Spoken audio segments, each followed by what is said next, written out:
So hello everyone. It's a pleasure to be here today. This morning we talk about a very relevant topic here in Brazil and also in Latin America and of course in the world, which is the introduction of Pillar 2 rules, especially here in Brazil and in Latin America. You probably know that here in Brazil we already implemented the key GMTT, which is the additional CSL. You did not implement the other rules of the Pillar 2 network like IIR and UTPR. So we have also the pleasure to receive here Gianna Calderón, which is she's from Venezuela, and you have a lot of sites, not only from Brazil but also from other Latin American countries, and how these rules are being implemented through these countries. Let me introduce the speakers. Today you have Gianna Calderón, as I said, from Venezuela. She is a managing senior at IBFD and did her LL.M. International Taxation at the University of Leiden, the Netherlands.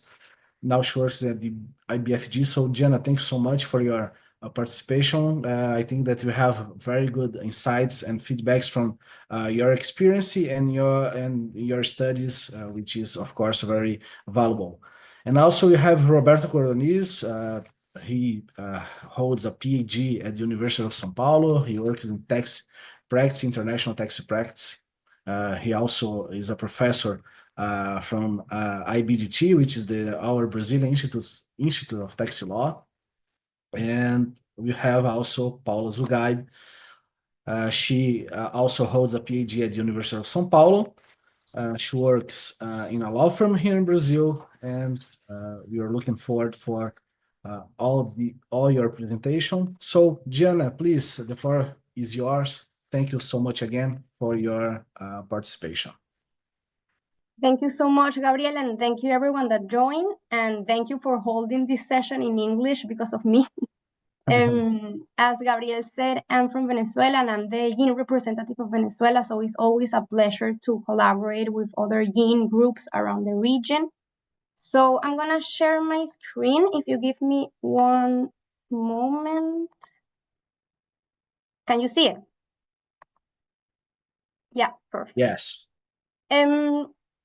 First, well, I'm gonna start by providing a general overview of the GloBE rules to ensure that everyone is on the same page very quickly, because we don't have time to go in detail in all the rules, but just to put everyone on the same page. And then we're gonna discuss the status of implementation of these rules around the world, recent developments, and also the impact of the GloBE rules on tax incentive, which is particularly relevant for our region.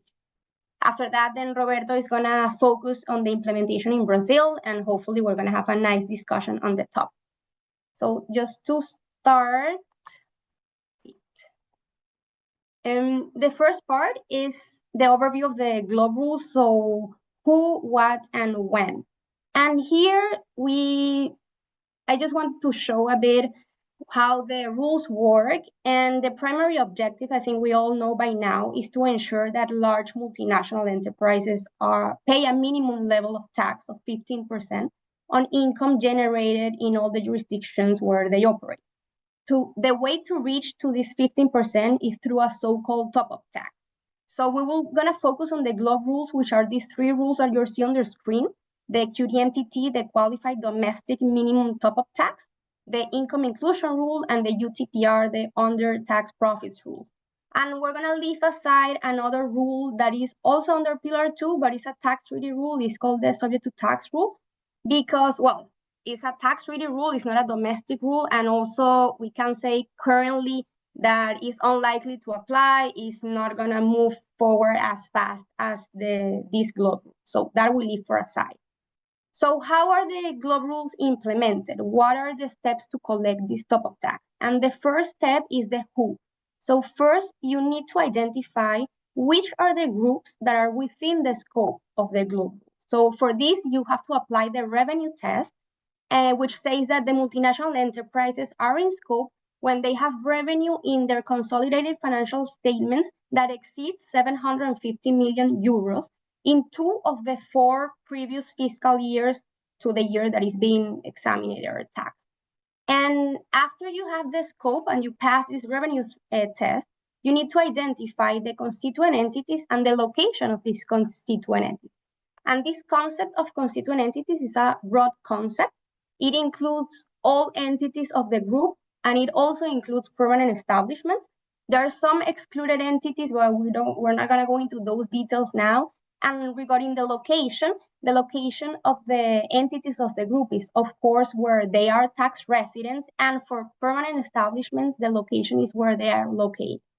Now that you have that first step done, so you're under the scope and you have determined and identified the constituent entities, you have to see the what. So if the global rate of 15% is higher than a jurisdictional effective tax rate, then this top-up tax arises. And how do we get to this? So you see there on the slide the formula of how to get to that.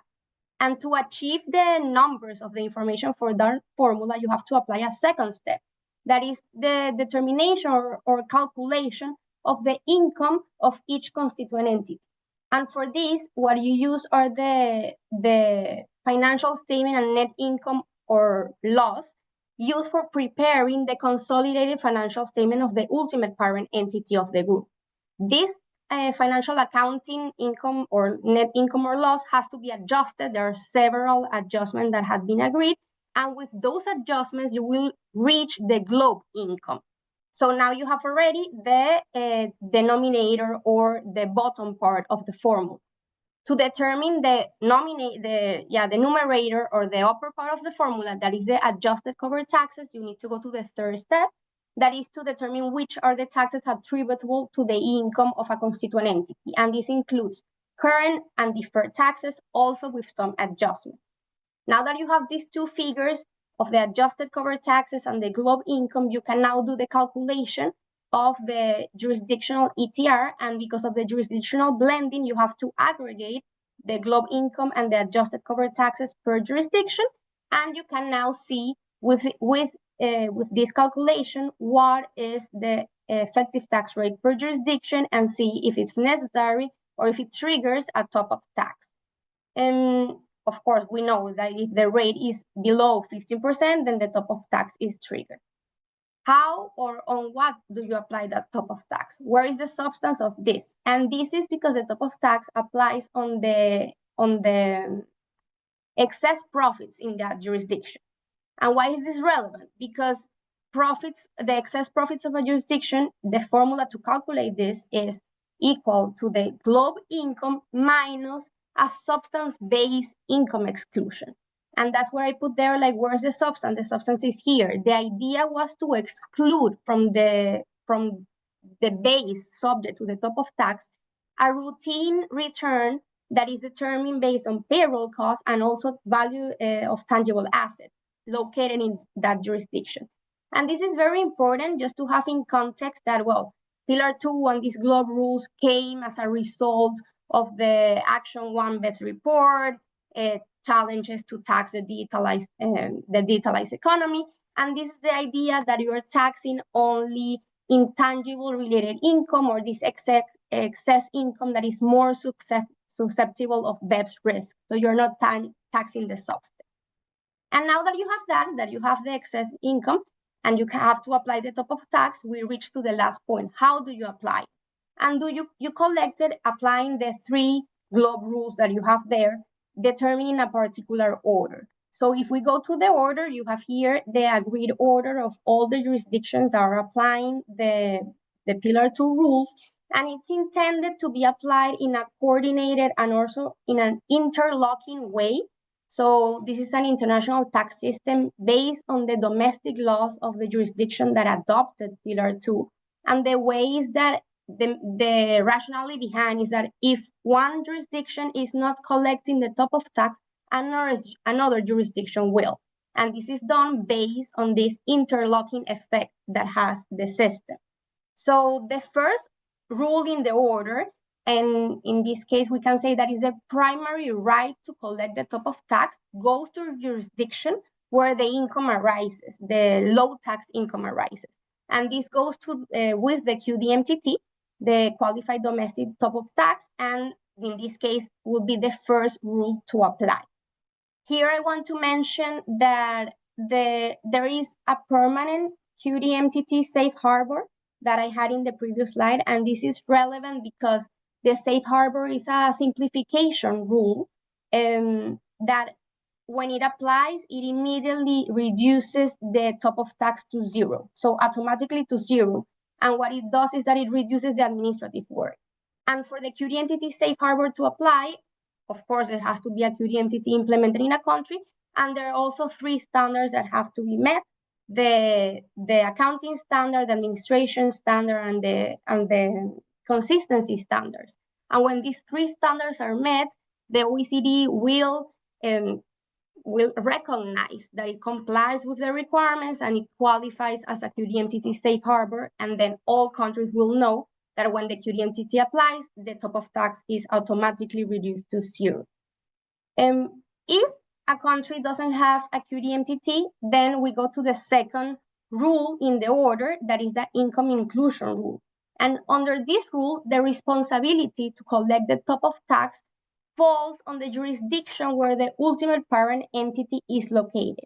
And it falls in proportion to the ownership interest of this ultimate parent entity on the constituent entity that is being low taxed in another jurisdiction. Then that is the second rule in the order. The third rule is also income inclusion rule, but with a difference. That is in the case that the jurisdiction of the UPE, the ultimate parent entity, doesn't have an income inclusion rule, they have not implemented this rule in the domestic law, then you apply a top-down approach and you follow the intermediate parent entity that would be the second in the chain, where is located in a jurisdiction that did implement the income inclusion rule. And that would be the one in charge of collecting the top of tax.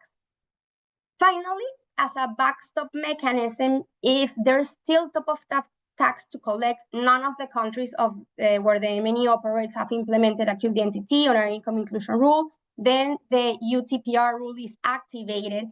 In this case, the responsible of collecting the top of tax are going to be the jurisdictions where the constituent entities of the groups that have implemented a UTPR are located.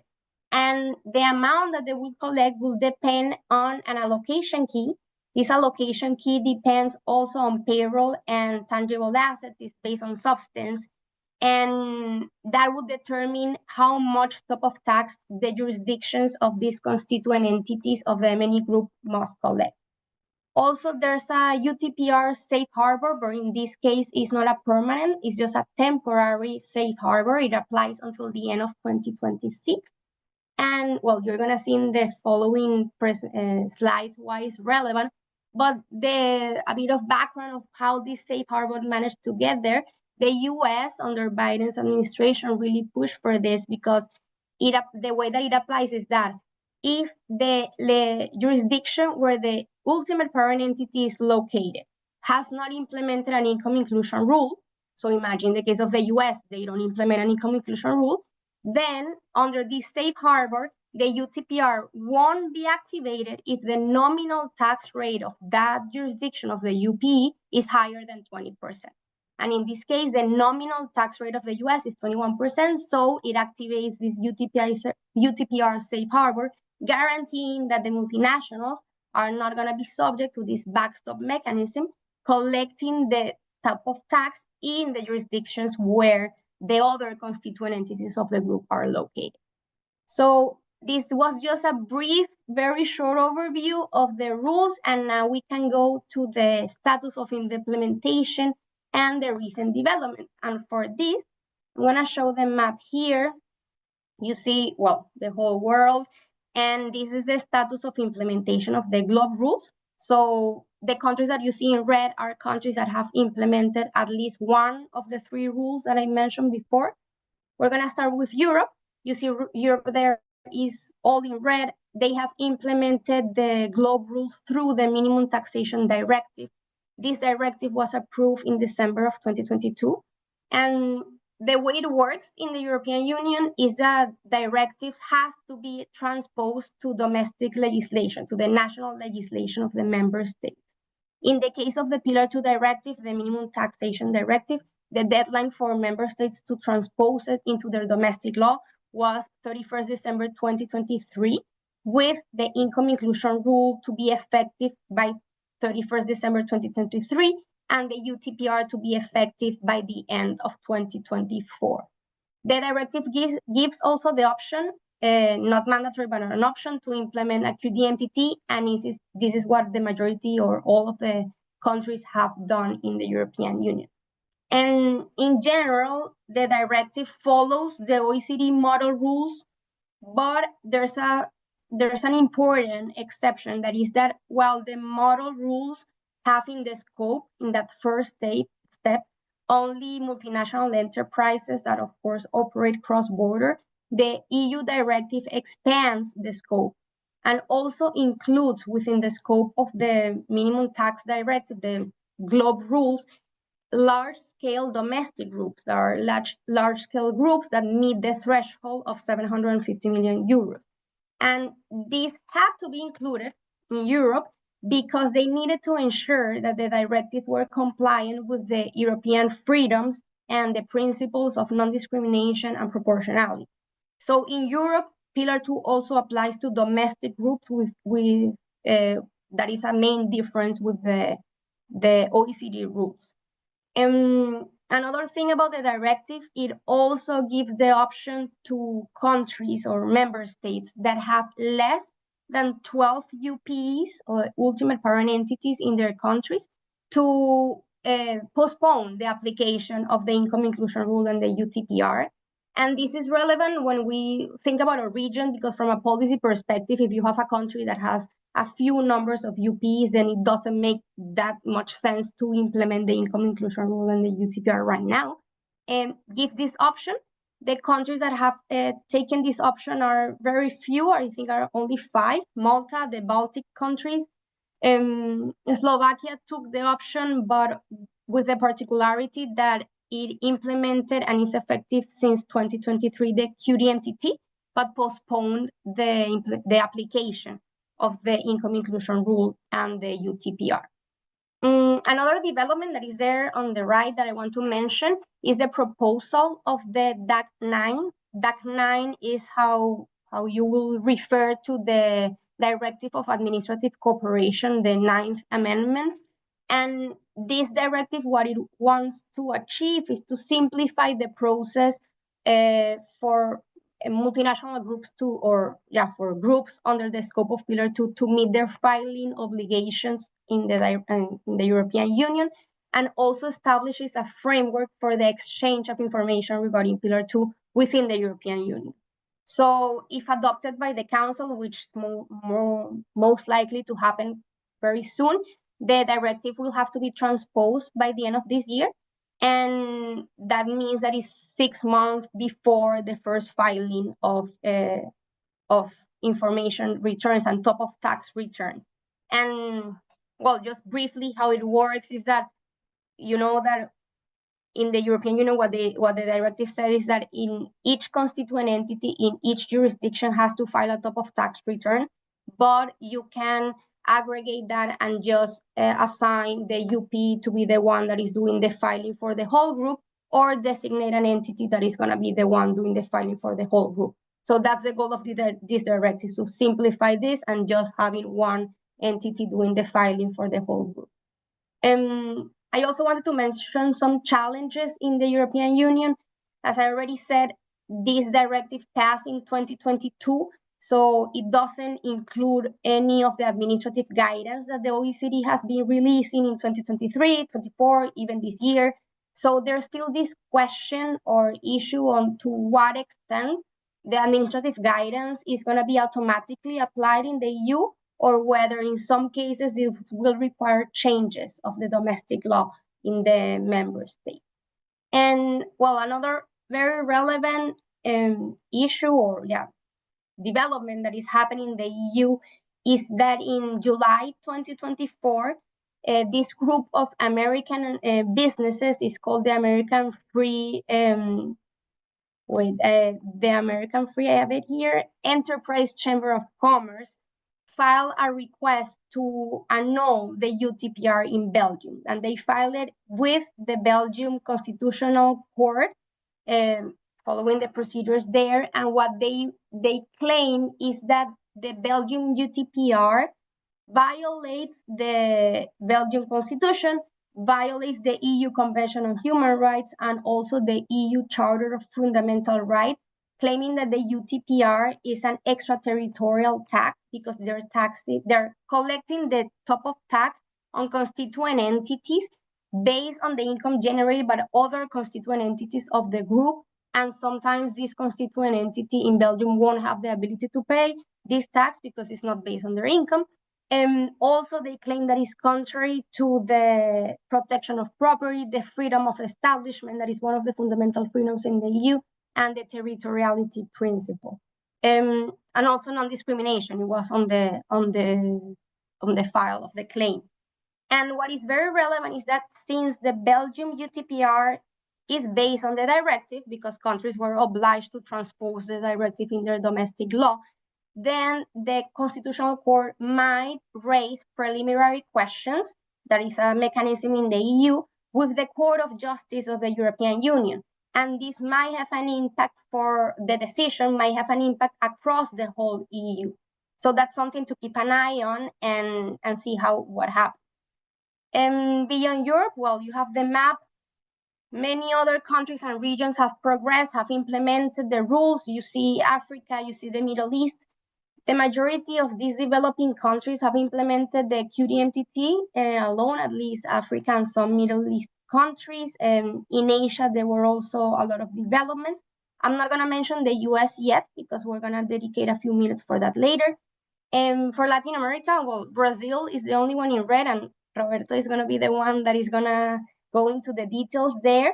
But I want to mention a particular aspect in Argentina that is not related to the implementation of the rules, but is related to the topic of the impact on tax incentives.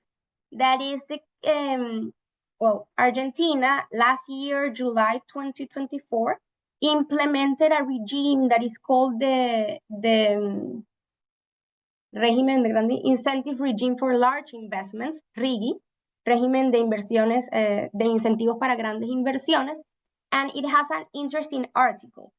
It has an article that says that the incentives granted under the RIGI regime will not apply to the extent that it translates or that results in the transfer of revenue to foreign treasuries through the application of Pilar 2. So it's a specific article. So you will say at first glance, okay, what Argentina is trying to do with this law is granting regimes to granting incentives to large investments, but stopping those incentives if this in practice translate to transferring revenue that should have been taxed in Argentina, but they're not taxing because they're granting an incentive to another treasury that is going to capture that tax, with this interlocking or domino effect that we saw on how the rules apply. So you would say, okay, a few comments on that. First, if you apply this, how is the Argentinian tax administration in practice gonna be able to determine, and to what extent, if the incentive resulted in a transfer of revenue to a foreign treasury? So that's, in practice, seems complicated. But most importantly, when you really read the regime, and I have discussed this with many colleagues from Argentina, there are no incentive that actually reduces the effective tax rate to less than 15%.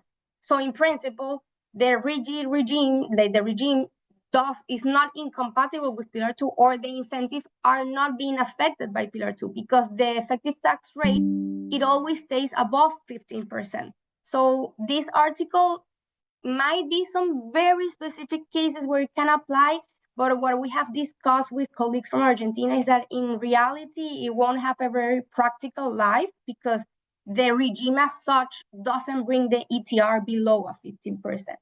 But I wanted to mention it because it's interesting and it's a novelty in our region.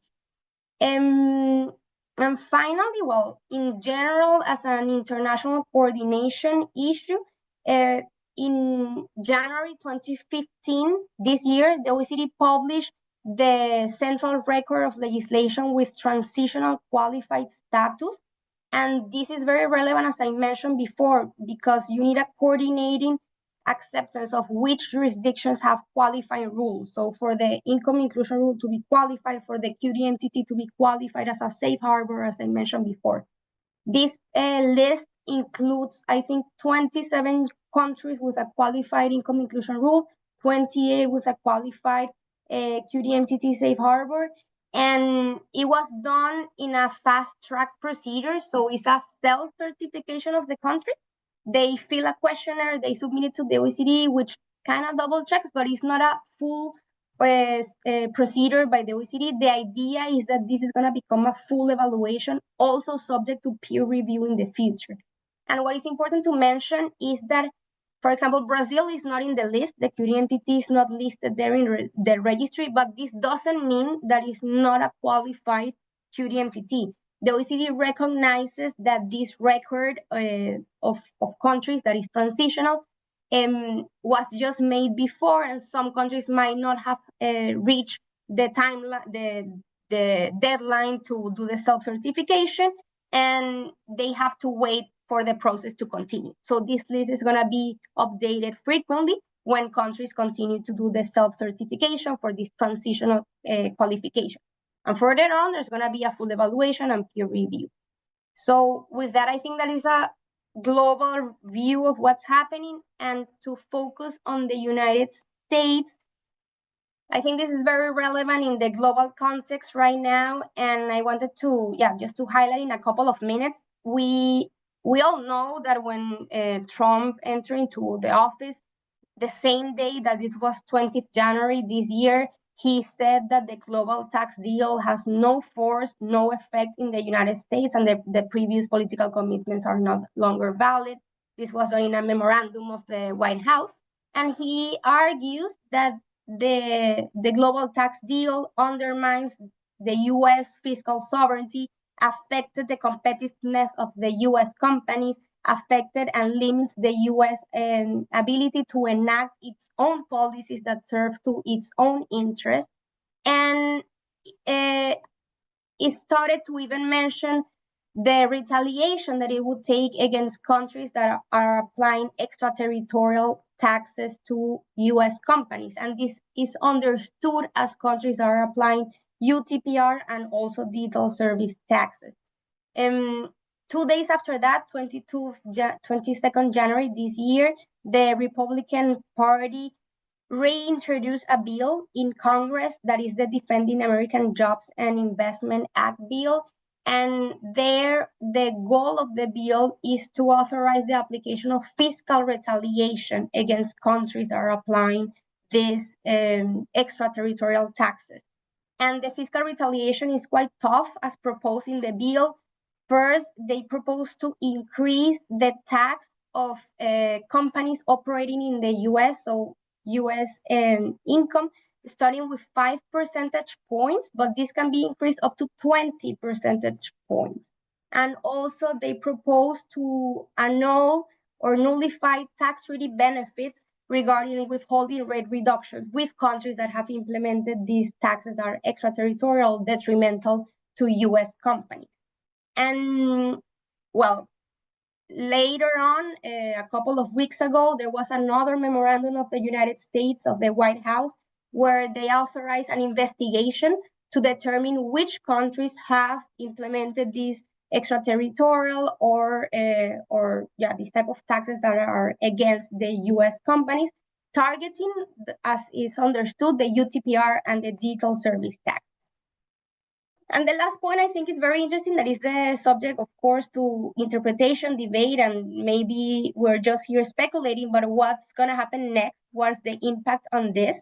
And it's clear that this is a new U.S. fiscal international tax policy. We already know that Trump started the trade war, and that's happening. And if this fiscal war also starts, what's going to be the impact? And I think that, well, at least in my view, this changes the political game. And I want to make an emphasis on political because it's not a technical impact on the application of Pillar 2. And this is something important, that it was relevant for Pillar 1. I know it's not part of the discussion, but in Pillar 1, for Pillar 1 to apply for the multilateral convention to implement Amount A, the US needed to sign the convention. So technically, the US participation was needed for Pillar 1 to work. Here, as the rules work, we already saw they're interlocked, so you don't need the US to participate. If the US doesn't implement the rules, another country will collect the top-up tax. But the political game is different. So you have, for example, already India that released a statement saying that they're going to review their participation under Pillar 2. You have cases like Japan, that Japan historically follows the US policies, but a week after Trump enacted this memorandum, Japan actually included in the budget for 2025 a UTPR, so directly contradicting the policy of Trump. And this is the issue. The countries that have already implemented the rules, that we see that is a lot of countries in the world, all the European Union, what's going to happen? The rules are already in place, and it's just, is the retaliation going to be hard enough for countries to have to amend their rules? People are saying, well, maybe the UTPR safe harbor becomes, instead of temporary, a permanent safe harbor to avoid some sort of retaliation. That's to be seen. But Pillar 2 still applies, and countries can still collect the top of tax. And for countries, developing countries that are implementing the QDMTT, then can still happen. That's not an extraterritorial tax. So there's not going to be direct retaliation, as far as we understand now, from the US with that.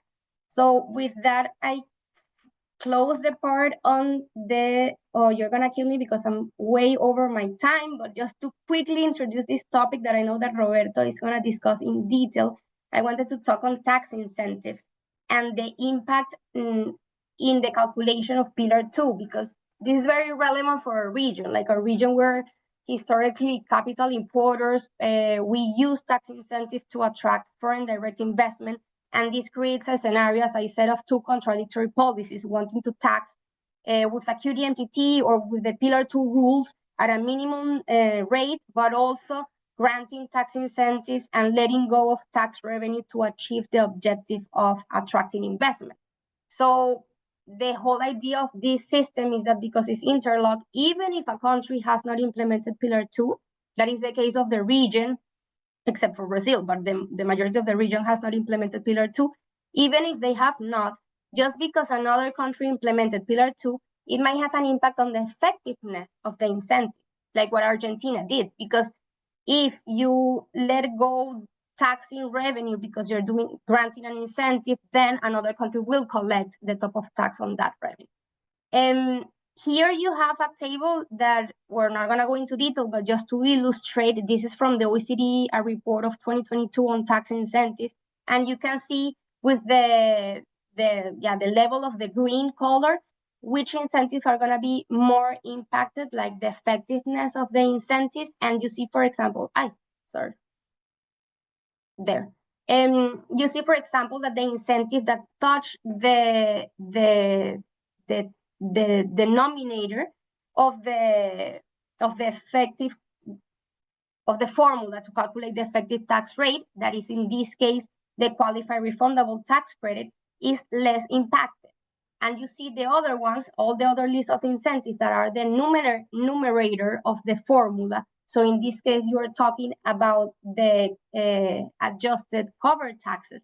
These are the ones that have the most impact. And just to show that a bit, we have here in the qualified refundable tax credits, these are supposed to be Pillar 2 proof or compatible with Pillar 2, but the reality is that they are the ones that have the less impact on the calculation of the ETR.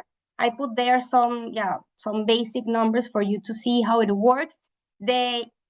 Both, if you touch the numerator or the denominator of the formula, that's going to have an impact in reducing the ETR. But if you only increase the denominator, the impact is less. And why do you increase the denominator? Because under the model rules, if a refundable tax credit is qualified, then it is considered global income, therefore increasing the denominator. And to be a qualified tax credit, refundable tax credit, has to be refundable in cash or an equivalent of cash in 4 years after the taxpayer got the benefit or the credit. And I'm gonna leave this here because I know that Roberto is gonna go into detail in the case of Brazil, but I thought it was interesting. Sorry that I took a lot of time, and with that I finished my presentation, and thank you. Oh, thank you, Jana. Just to speed up, I pass to Roberto to his presentation. Please, Roberto. You are on mute. Yeah, I think that Diana must take out her presentation. I think she. Yes, perfect. Now I can do it. Well, amazing. Diana had like a really good power of making things that are complicated very simple. So it was an excellent presentation, Diana. Thank you very much. And what we divided the presentation in the sense that Diana would say the basic issues concerning Pillar 2, concerning the globe rules, and I would say basic and also the recent developments in Europe and all the discussion that we had so far regarding the United States, and I would cover the Brazilian part. So just to highlight, Brazil is not a member of the OECD, but Brazil participates in many of the OECD initiatives. So it's very common that Brazil participates, for example, in a BEPS program that we had in 2013, from 2013 to 2015. Brazil was and still is a member of the inclusive framework. So Brazilian participation started there regarding BEPS 1.0, and then we had a recent we had the recent development of BEPS for the BEPS 2.0. We have the report on the Pillar 2 blueprint 2020. At the time of BEPS 1.0, the discussions were regarding the digital economy. They were like they touched on the problem, but no concrete solution was suggested at that time. No consensus was reached at that time. So as Brazil saw the development of the debate and also the EU directive that Diana mentioned, Brazil said, well, so we need to provide for a QDMTT, because otherwise, and this is the rhetorics of the Receita Federal, of our Internal Revenue Service. If we don't tax, we're going to transfer taxing rights for other jurisdictions. So we don't want to transfer taxing rights for other jurisdictions. So in this sense, in 2024, we provided for a provisional measure, 1262, and with at the same time the provisional measure was enacted, was published, there was also the regulations by the federal income, the Federal Revenue Office in Brazil. At the same day, both were published, which was like something really new in our tradition, because and it's due to the fact that the rules are very standardized and we should follow the same rules provided by the model rules. And after that, the provisional measure, which is like it's not a law that lasts forever, like let's say like that.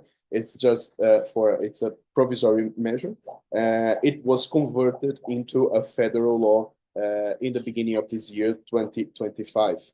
And well, this is the recent development that we have so far. And we adopted the QDMTT. We have the full implementation of the QDMTT, as it was mentioned by Diana. We haven't implemented yet the income inclusion rule or the UTPR. We haven't adopted those other rules, just the QDMTT so far, which was called in Brazil Adicional da CSLL. And well, it's interesting to see in the last part of the federal law that the legislature, the congressman, provided that until June of this year, the Treasury Department is going to present a proposal of change of our CFC legislation. as I'm going to discuss, the CFC, the Brazilian CFC legislation, it's different, a little bit different from the rest of the world. We have a broad and very strong CFC legislation. And well, it was also discussed as an issue if it was compatible or not with the globe rules. So it was already provided by the federal law. The Treasury Department is going to present a proposal for change of our CFC legislation in order to convert our CFC legislation in a true CFC legislation as the other countries adopt, and also implement the income inclusion rule.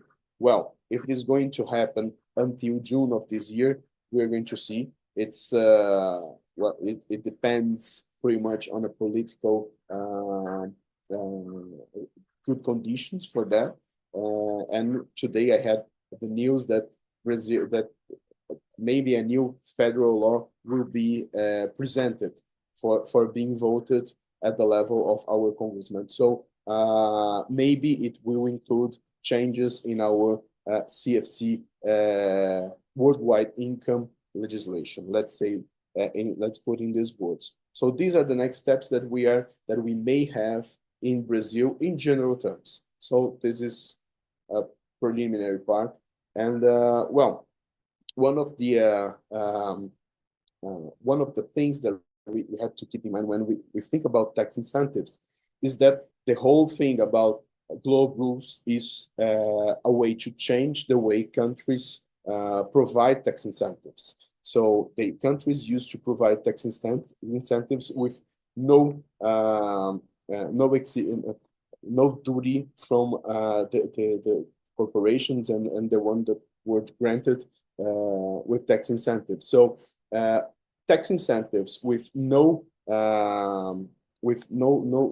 duty to do anything, they are not going to be provided anymore. So tax incentives now must be provided always with targeted activities and with always a duty to perform some activities in order to be granted. So this is one of the main things regarding the globe rules. And in Brazil, we have many tax benefits in Brazil, like subvenção para investimentos, lucro da exploração, and Sudan and Sudene, that they were not, well, they are very important for investments in Brazil, and now they are under the globe rules. And if we don't do anything, they are going to be neutralized. So in order, as Diana demonstrated, in order to be less burdensome in terms of reducing the ETR, those tax benefits must be a qualified refundable tax credit.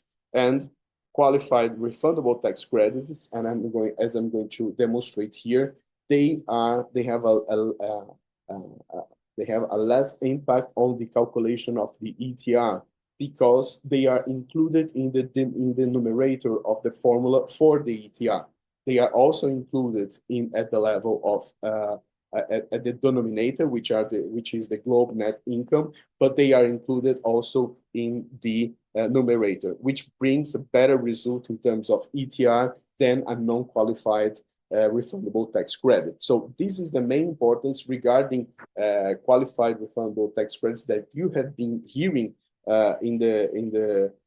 so far since Globe was enacted in Brazil as the additional da CSLL, which is a very important issue for our tax benefits. And regarding the subvenções para investimento, we see that the law that was enacted in 2023 that changed how it was calculated actually provided for a tax credit replacing the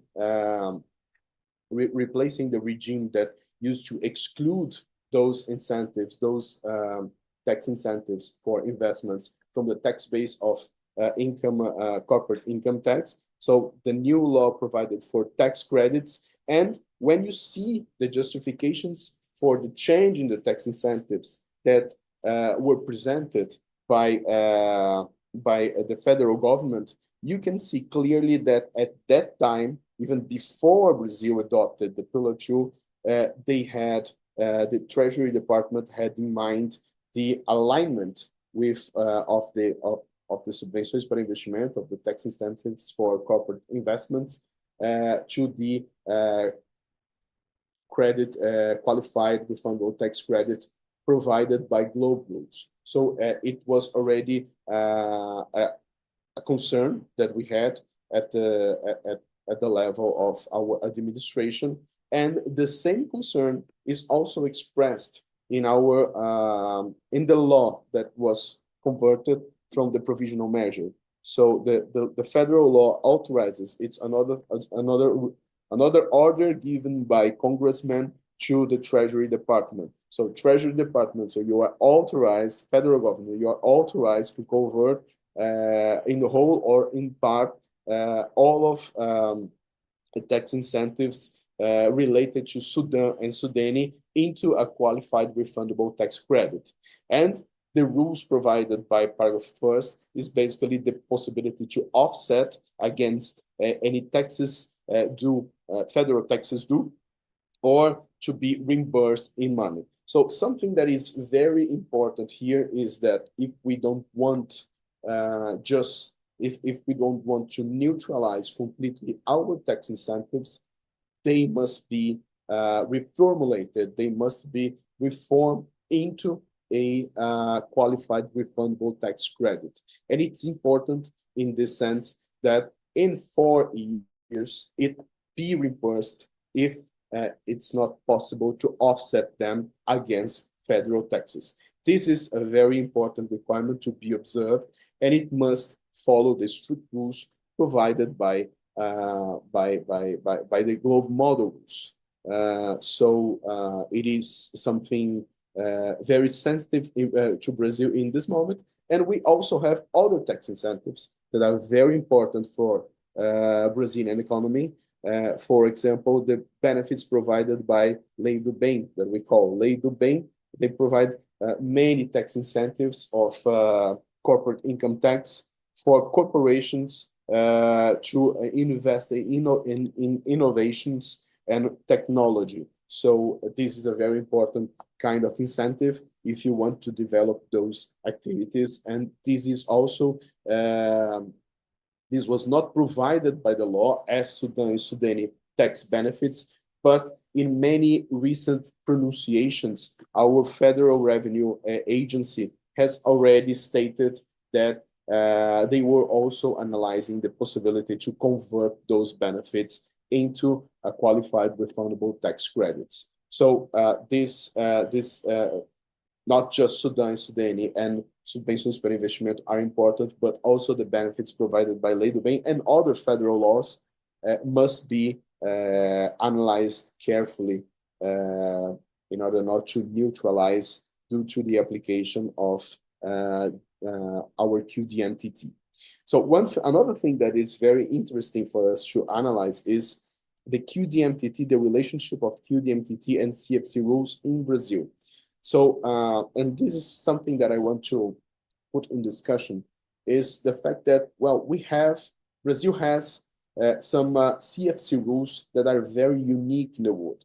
Our CFC rules are the strongest CFC rules among all the countries that adopt CFC rules, because they provide for anti-deferral, they tackle deferral in any kind of situation that you have a CFC, a controlled foreign corporation.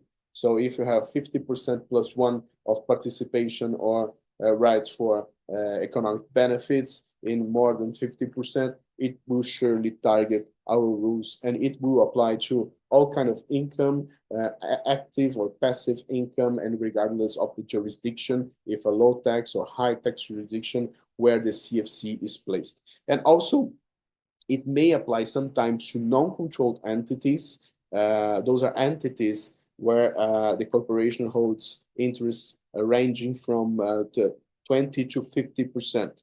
It's not portfolio investment, but it's already, and it's not controlling, it's something between. So, and in this case, it applies if those corporations, they have a certain threshold of passive income, or they are placed, they are resident in a jurisdiction of with a low tax regime. So they are very strong. and our statutory rate is high. We have a 34% statutory rate. We have deemed credit for some active income, which is 9%, and it's always temporary. But the congressmen, they also postpone the final date of this deemed credit, because its function is to alleviate a little bit the strength of our CFC rules, and do not and try to alleviate a little bit its impact in investing abroad. So, but we have this. This is a very important issue that we have in Brazil. We had many controversies regarding constitutionality of Brazilian CFC rules. From the perspective of the realization principle, we had this discussion regarding our regime. It was considered constitutional by it was very disputed in our Supreme Court, and it was discussed. They decided that the rule was constitutional, but it's questionable whether the same discussion would automatically apply in case, for example, we adopt an income inclusion rule, because the rules were different, the composition of our Supreme Court was different, and the context was different. The income inclusion rule would probably be also challenged to be discussed at the Supreme Court from the perspective of the realization principle and other issues that were discussed in the case of our CFC legislation. But we don't know, we cannot estimate if the same outcome would prevail also in case of the inclusion of income inclusion rule. And we have also controversies regarding the application of tax treaties. Our tax treaties, they do not provide, for example, for Article 1st, Paragraph 3rd, that is the saving clause for CFC rules. So I think the majority of our treaties, if not all of them, does not have for some such a saving clause. So this is also a question whether it is income inclusion rule would be applicable, would be compatible or not with our tax treaties, and the discussion is the same for CFC rules. So it is a very disputed thing. And other things that we should keep in mind is that since our regime is very strong and our statutory rate is 34%, the application of our current CFC legislation, our worldwide income taxation, may increase the ETR of all the controlled companies held directly by Brazilian corporations. Because when you make the push down, and the push down approach is the one provided by the model rules, you are going to push down a high tax for those corporations, which may some parts, and when we look to the model rules, we see that a big part of the CFC taxes, they are pushed down, but some CFC taxes, they keep at the level of the controlling corporation, in case the CE here in the middle part of the chain of the corporate chain. So it may also increase the Brazilian ETR, depending, of course, on the composition of the income, if active or passive, of the sub-CE that I am showing in the left part of my slide. So our legislation today increases both the taxes of, mainly the taxes of the subsidiaries of Brazilian corporations abroad because of the push-down mechanism, but also to a certain extent, the ETR of the Brazilian corporation. If you add that with the QDMPT being due in Brazil, when you sum up our worldwide income taxation regime and the QDMTT, they may reveal Brazil as not a very favorable country to be a shareholder country with corporations, with many corporations abroad. So that's one of the things that must be kept in mind for changing our legislation, our worldwide income legislation, into a CFC legislation. And under a CFC legislation, we can, well, we would make sure also that our worldwide income taxation would be fully aligned with the globe rules, because the globe rules, they provide for a specific concept of CFC legislation. I believe Brazilian rules, even today, they are considered as CFC legislation under the globe rules. But we have to keep in mind that our rules are very different from other countries. So maybe converting to a true CFC rule would be better in this perspective, to make sure that we comply with the definition of CFC rules provided by the globe rules.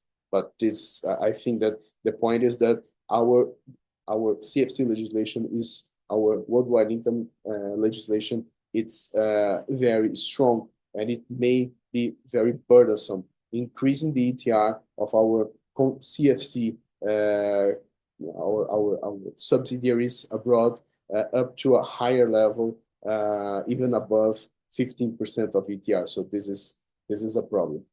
And from the constitutional perspective, we have here basically 3 problems that I want to just to highlight. The first one, and this is going to be discussed, is already being discussed and will be discussed for the following years.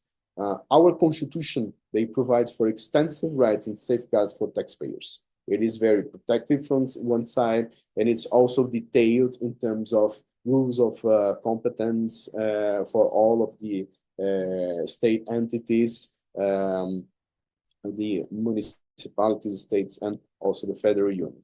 They provide for, in the context of safeguards, they provide for equality principle and ability to pay. So both principles are provided by our constitution.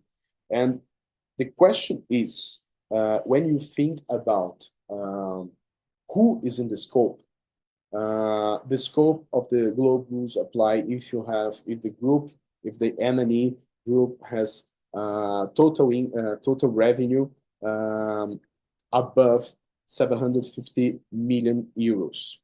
So the problem arises when we compare, for example, 2 groups, 2 M&Es, and when you see that sometimes an entity or a group of entities placed in Brazil, resident in Brazil, if they may have the same revenue, they may have the same revenue, and sometimes if we take it to the limit, the same income, but one may be subject to the payment of the QDMTT or income inclusion rule or any other of the globe rules, while the other is not subject to the same rules, not because of any characteristics applicable to those resident entities, but because, for example, there is another entities outside the country, outside Brazil, that may have a higher revenue. So in this example, for example, in the left part, we have a corporation in Brazil with 200 million euros of revenue,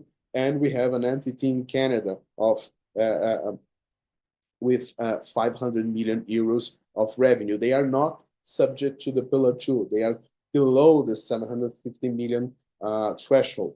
But if you compare them with the another group at the right part, just because the entity in Canada has a higher revenue, they are subject to the globe rules, and the Brazilian corporation will be subject to the adicional of da CSLL, even though they are individually in the same condition as the other one in the left part of this slide. They have the same revenue, and at the limit they have the same income, but even though they have, they will be in different situations. So the question is, our constitution does not deal well with our constitution does not deal with group approach. The constitution only deals with the single entity approach. So when we analyze the single entity approach, we can see that the Pillar 2 measures, the globe measures, the QDMTT may be not constitutional from the perspective of the ability to pay and the equality principle. We also have constitutional concept of income. In Brazil, we have, as a consequence of our very detailed constitution, we have a jurisprudence regarding the concept of what should be considered as income. And today, our system, our judicial system provides for binding precedents. And those precedents, they bind as law. And in this situation, we have already many binding precedents that has already stated what is or not to be considered income from the for the purpose of corporate income taxes. So, and we may have new cases in the near future or in the long term. So, as the criteria that we adopt for the QDMTT is basically the IFRS profits adjusted to achieve to the global net income. The rules are very standardized. So the Brazilian rules, there is no relief to accommodate that with our precedents, with our rules on what should be considered income or not. So I see a potential problem from the perspective of our constitutional concept of income, our jurisprudence on that. So I think that this is also a problem that may be discussed in the near future. And finally, this is the last slide, I promise, the legality principle. Since the global rules, they demand adjustments because we have administrative guidances, because the rules may change in the near future. Here we need, we have a strong reliance on regulations. Regulations are important to keep the rules updated and also synchronized with the rules decided by the inclusive framework. Otherwise, our rule may not be considered qualified, and our corporations may have to pay an additional tax somewhere else. So one thing that is important is fast and quick mechanisms to update our rules. But at the other point, on the other hand, those mechanisms, they are potentially conflictuous with the legality principle.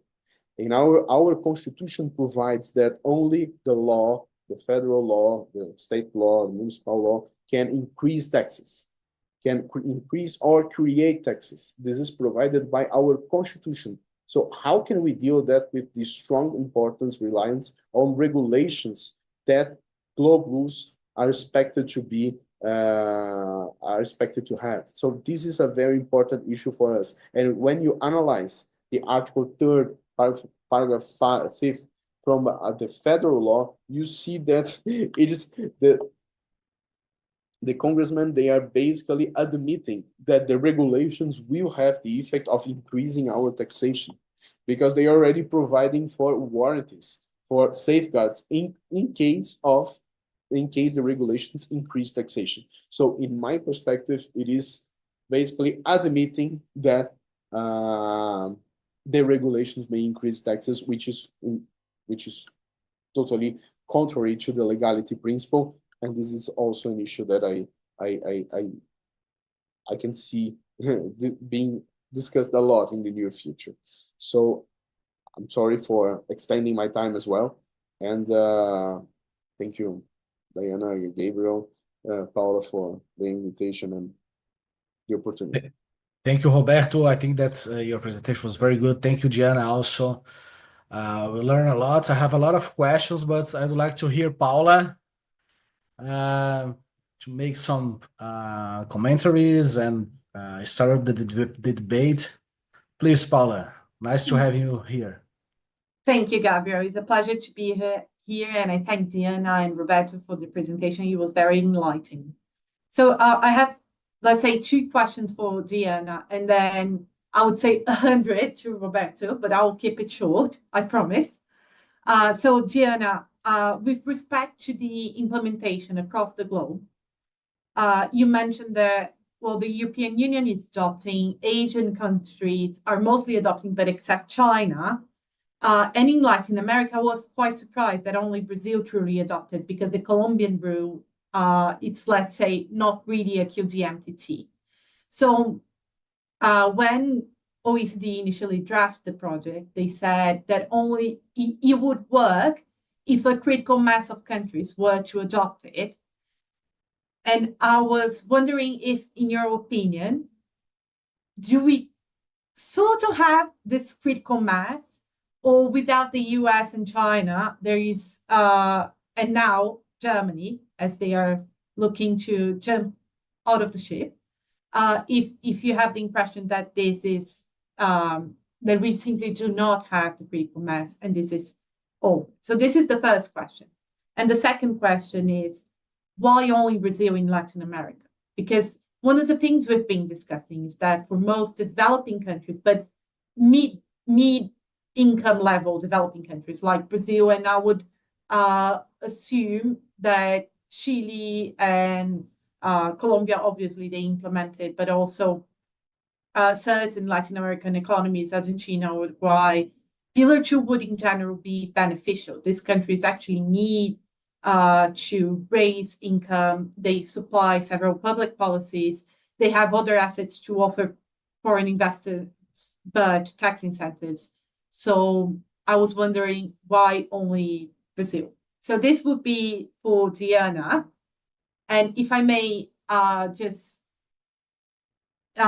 present the questions to Roberto so he has time to think about them while Diana explains her point. So with respect to Brazil, with the tax incentives, what we've been discussing, and I think especially with Sudan and Sudani, is whether or not it's in the best interest of the companies to truly reform this incentive, and if whether some optionality should be given. And this is for two reasons, I would say. The first would be most companies that enjoy Sudan and Sudani are not even encompassed by Pillar 2. And they will be jeopardized if the tax benefit is reformed. And then I wanted your opinion whether or not you kind of need to reform to everyone to make it qualify. And the second question is, Paula, just to understand, you're saying that most of the companies are not within the rules because they are below the threshold of 750 million, right? And in many cases, they are not multinationals, right? Sure. So you have, for example, irrigation projects. So they may be above the revenue threshold, but they are Brazilian companies. They are dedicated, for example, to agricultural activities, right?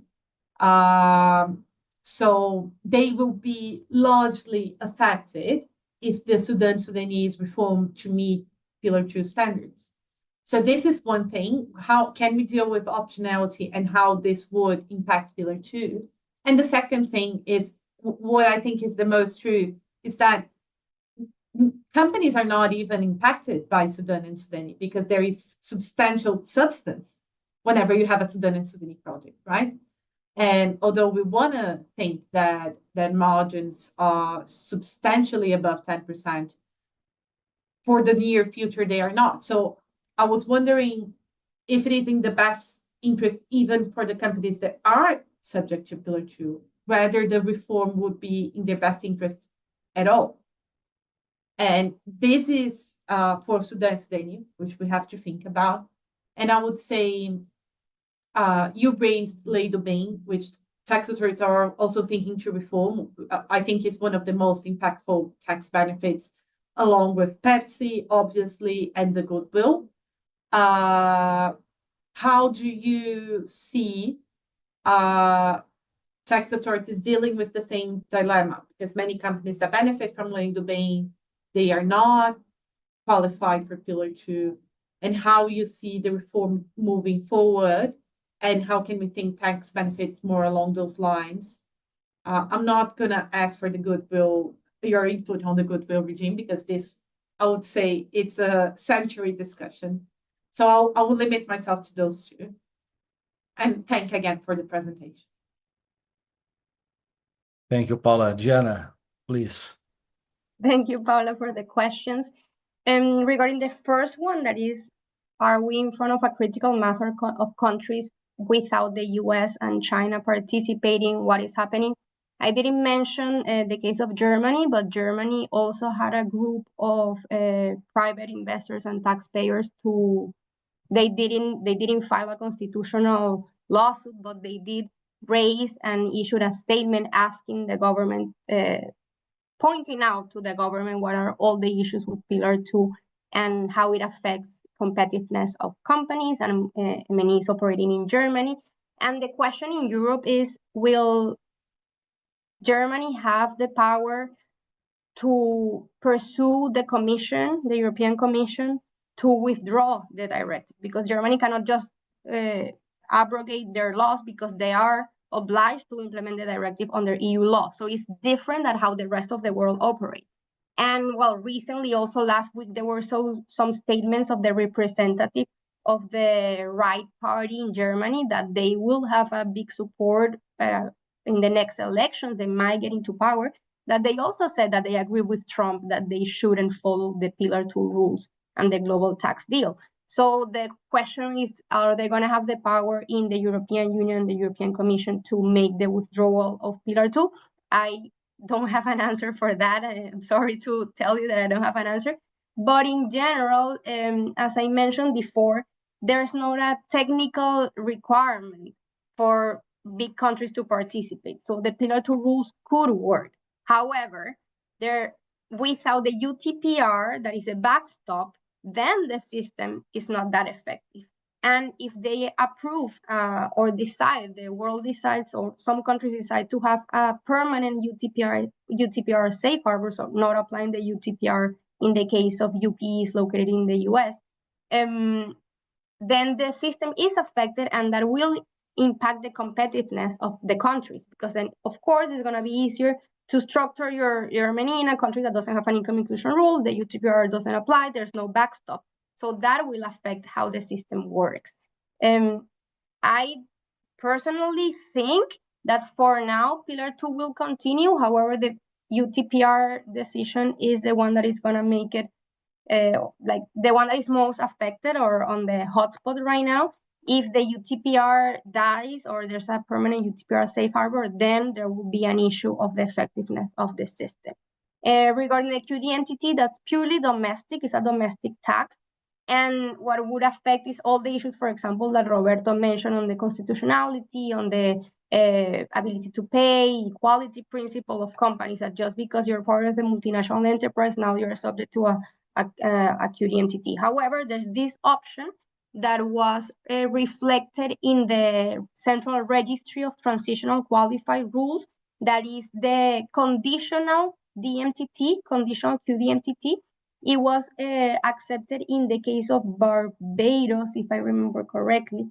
They have a conditional DMTT. So the QDMTT only applies if another country is going to apply the Pillar 2 rule. So it doesn't apply to everyone if the MNE doesn't operate in a country where the Pillar 2 rules are gonna collect the top of tax. So in the Central Registry is the first time that this conditional QD entity is mentioned and accepted as qualified. So that could be also an option for developing countries to not tax all, like increase all the tax burden in the companies part of an MNE in their country, but only when another rule of Pillar 2 will collect the taxes in the other jurisdiction. And regarding the case of Latin America, you mentioned Colombia. Just to put everyone on the same page, Colombia in 2022 implemented a domestic minimum tax. And well, they rushed because there was a change of government there, and they had to approve the budget before the end of the year, and they did it before the model rules were out. So they were a bit blinded when they created this minimum tax, and that's why it doesn't comply with the requirements to be a qualified domestic top-up tax. And yeah, for example, like it doesn't determine the excess profit in the same way as Globe. It has exceptions, so if it has exceptions, it cannot be a qualified domestic top-up tax, so etc. They didn't manage to have a QDMTT at that point. None of the other countries have done anything, but this could have two sides. Like from a tax policy perspective, when you talk to developing countries, they have four options. They have the option of do nothing, but this option should be taken from should have an informed decision behind. For example, if you have a small country in Central America, for example, that doesn't have many UPs, then for them, maybe an income inclusion rule, UTPR is not relevant, but also if they don't have enough companies operating in the country that are part of an M&E that is going to be in scope of Pillar 2, then it's also not necessary for them. Also, the administrative cost maybe to implement this right now is not worth it because they don't know how to operate and administer the rules. So it can be an informed decision to just wait and see when they would have to implement this. Big countries in Latin America, big economies, they are considering if they're going to implement or not Pillar 2, but they haven't had proposals yet. So we have to wait and see. And you mentioned, for example, just in part of the question, you mentioned that many countries in Latin America have more to offer the tax incentive, and you mentioned the case of Uruguay. And Uruguay, I think, is a great example on how the Pillar 2 in the end for developing countries raises the discussion on how much tax sovereignty is being affected by the decision that it should technically happen in the frame of the inclusive framework, so everyone had a voice, but we know that these rules benefit the developed countries that have the UPEs in their jurisdiction. So in the case of Uruguay, I wanted to mention because they rely on tax of free zones, and they have an 0%, like zero income tax. So it's a full tax exemption in the free zones. And for them, the complaint of the OECD regarding tax incentives has historically been that there's no review of tax incentives, and many tax incentives have been granted because of pressure from the companies, and there's a corruption in the governments, etc., and there's no review of the effectiveness. There's no proof that it really attracts foreign direct investment. And in the case of Uruguay, it's the contrary. The latest report of an independent institution from, I think, 2 years ago, 2023, is that from every tax dollar exempted under the free zones, Uruguay has received $6 in foreign direct investment. So it's very hard to tell to Uruguay that. I just want to ponder that for Uruguay has a lot to offer, but most of the business, I would say not most, a substantial part of the business that is currently being held at Uruguay are directly related to the Brazilian and the Argentinian economy. Like Switzerland has and Luxembourg has a role in Europe. Uruguay has a role in Europe, in Latin America. And I would say, would they have the same level of foreign direct investment if other Latin American countries were to take the same approach? That's one of the questions. And the second question would be, how is this improving capital formation in the country? Because one thing is whether they are receiving foreign direct investment. Mm-hmm. And another absolutely different thing, I would say, economic-wise, is whether this is improving capital formation, whether how many jobs, and this is, let's say, from local economy perspective. In the report, if I remember correctly, well, I'm not from Uruguay, so I'm talking about what I have studied and reviewed in this topic, is that in the report, the job creation is high. I think that they have more than 10,000 direct jobs that are highly qualified, and for Uruguay, that's an important number. Same in Costa Rica, for example. Costa Rica doesn't have the same level of foreign direct investment related to exemption of taxes, but it has a high level. It also have like data like the creation of jobs in free zones, also have like 80% of women that is relevant for Costa Rica. So each country has to see its own reality. In Uruguay, for example, analyzing if they're going to implement or if they're going to reform the tax incentive regime, that might create an impact. We haven't discussed here, but reforming tax incentives that have this type of benefits can also have legal consequences for the countries if you're violating anyhow a bilateral investment treaty, if you have stability clauses, if you also have like other type of clauses of protection to the investors, for example, I don't know, the fair and equitable treatment, non-discriminatory clauses.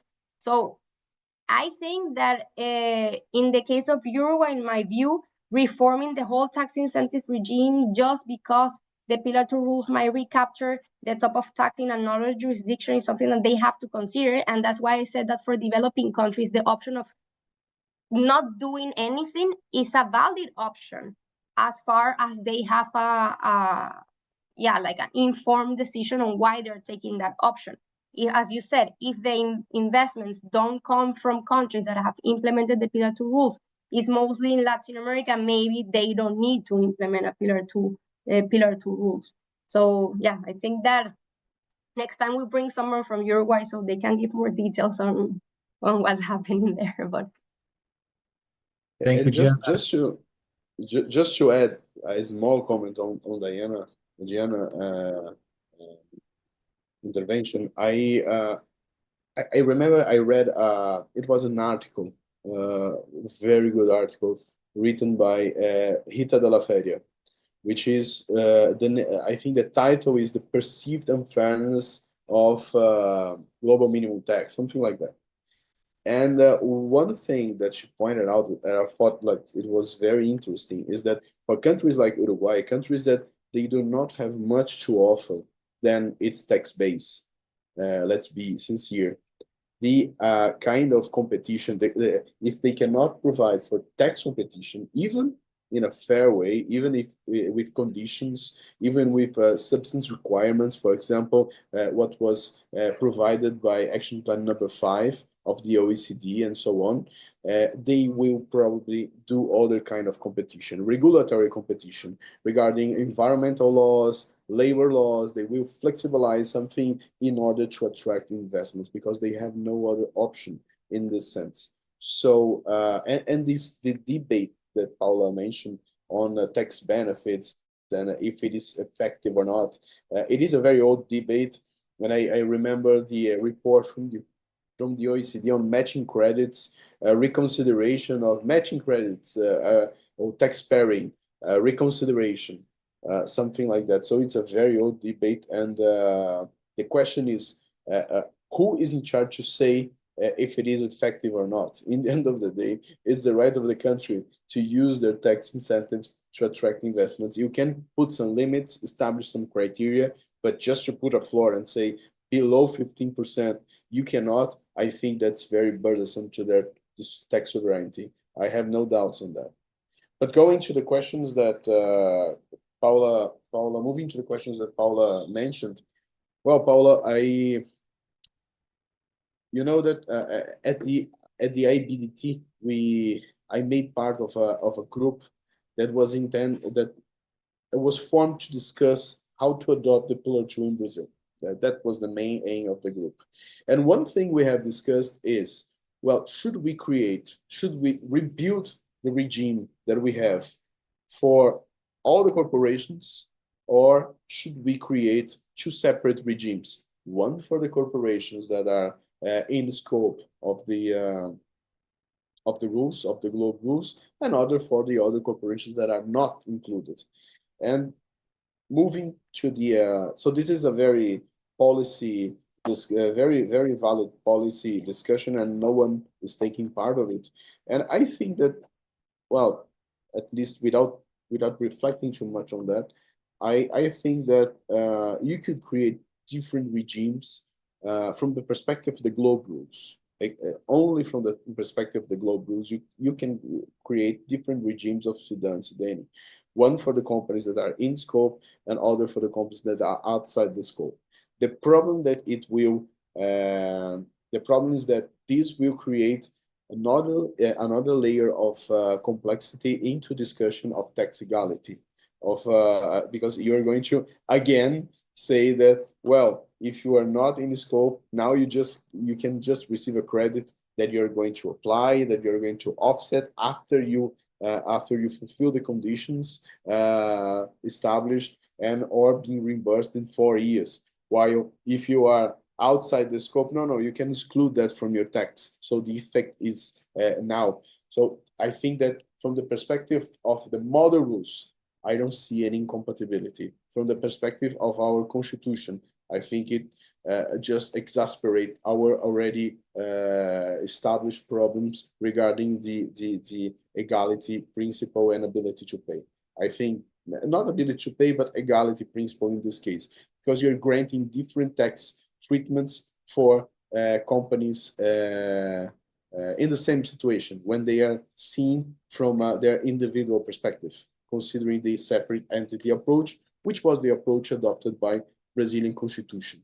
Well, of course, it is a tax regime, and tax regimes are like a favor granted by the state aid. It's different from discussing the rules that apply for calculating your income. But even though you have a kind of contradiction with equality principle, I think so. Yeah, and that's why, as Jana mentioned, in Europe, they are implementing the rules, but they are also implemented for the companies that are within Europe, right, Jana? So they just do not have any problem with the principle of equality and the principle that is enshrined in the European law. So I think that's would be very important to have this sort of rules also in the context of domestic companies, if you don't want any problem with the equality principle. Okay, I think you had very good discussions here. You had around 100 attendees, so I hope they like it. I like it very much. I think that the presentation was very good. Thank you also, Paula, to make the questions and to debate, and they are very insightful as well. So thank you so much, and that's it. See you. Thank you very much. Bye. Have a nice day.